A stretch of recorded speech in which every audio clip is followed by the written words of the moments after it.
And the first thing that I want to talk about is that getting scary close means that I have to put tech in its place. Listen, y'all, it's 2021. We all use our technology to communicate with one another. And listen, I'm not anti-technology, okay? If you were to come into my home, we have TVs, my kids have iPads, we have Hey Google, which is something that turns on the lights about every third time that you ask it to. I don't know. We love tech, okay?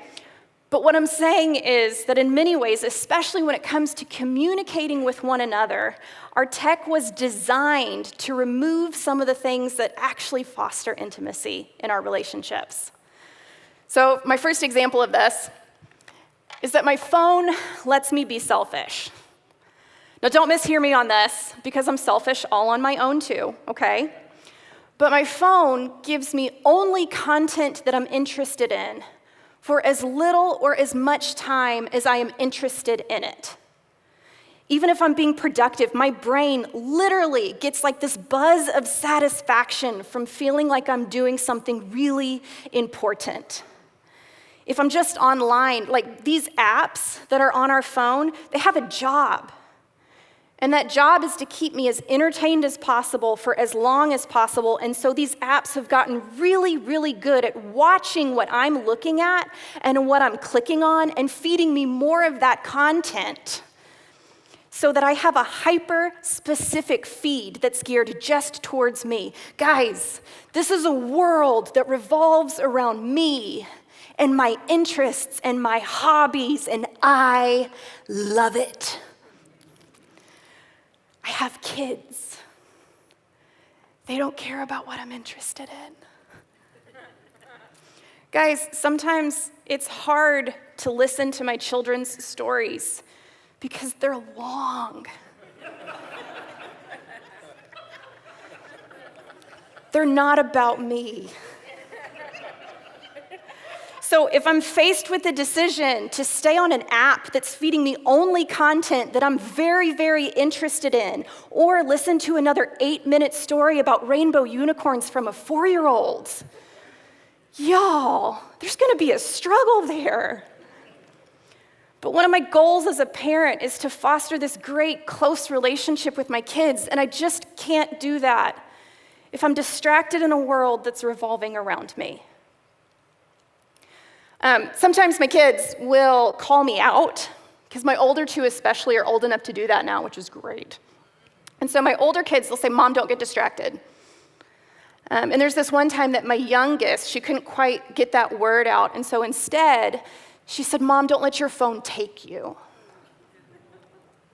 I heard that because I understood what she was saying. This was like her 4-year-old plea of saying, "Mom, don't let your phone take you away from me."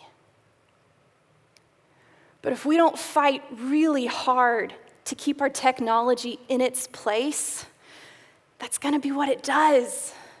So it's not really a question about whether your TV shows or your apps or your gaming or whatever it is good or bad. The question is, am I trading real world impact for whatever's on the other end of the screen?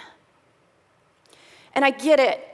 You and I all understand the tyranny of the urgent, right? And the things on this device, they feel so important. And real world, face-to-face conversations often don't carry that same sense of urgency.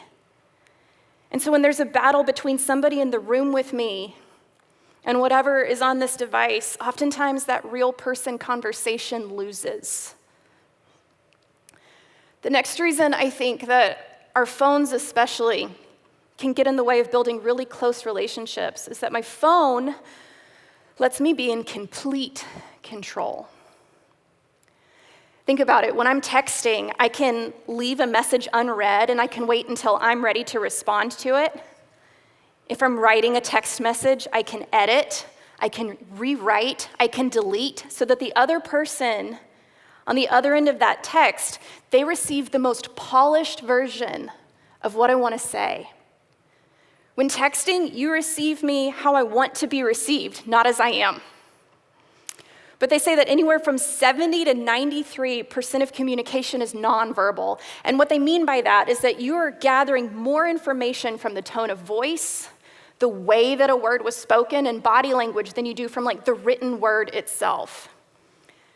And when you have in-person, face-to-face conversations, you just don't get that level of control. I stutter. I have long, awkward pauses. I have to think about what I want to say next. I have to listen to you and try to gauge what you're thinking based on your body language and how you're receiving what I'm saying. It's more complicated and it's more messy, but it's worth it.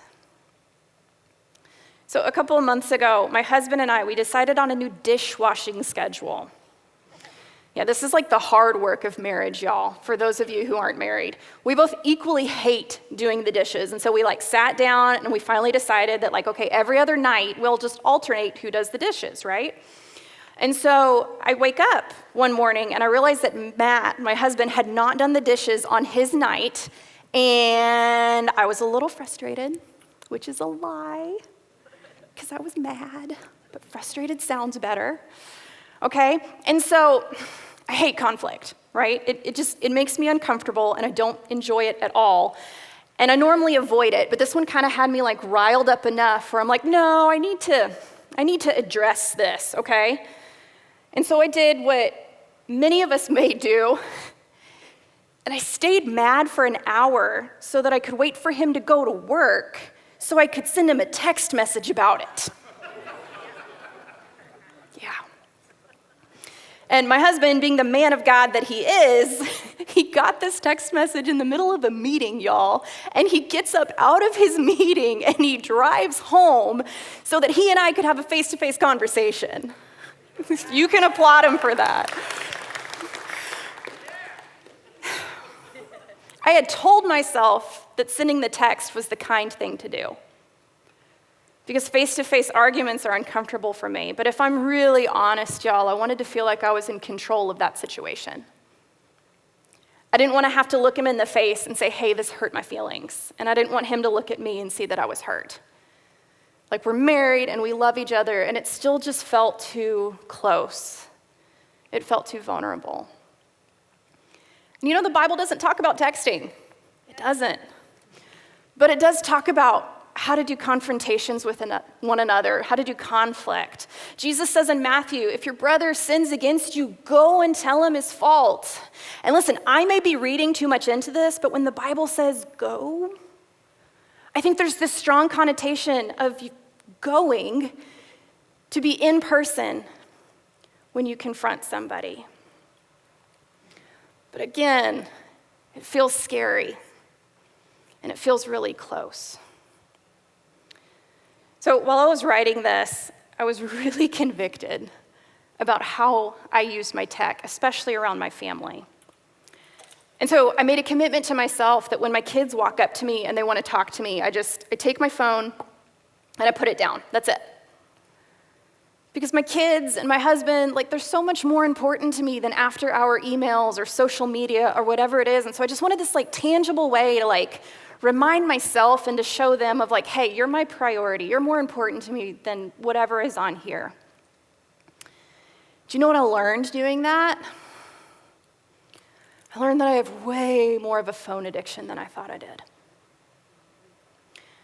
And so I want to challenge us today to just find one way that we can fight to keep our tech in its place. And it can be really simple. It could just mean that during family meals or family time that our phones are in the next room. Maybe it means that you have screen-free hours in your house, or you take whatever your phone time percentage is and you just lower it. Pick a number, just lower it. Maybe it's just that you commit to calling a friend and having dinner or coffee with them instead of texting them about your day. It doesn't have to be big. It doesn't have to be dramatic. But my point is that if we don't actively try to keep our tech in its place, it will take over. And our phones and our technology are really, really good at a whole lot of things, but growing closeness in relationships isn't one of them.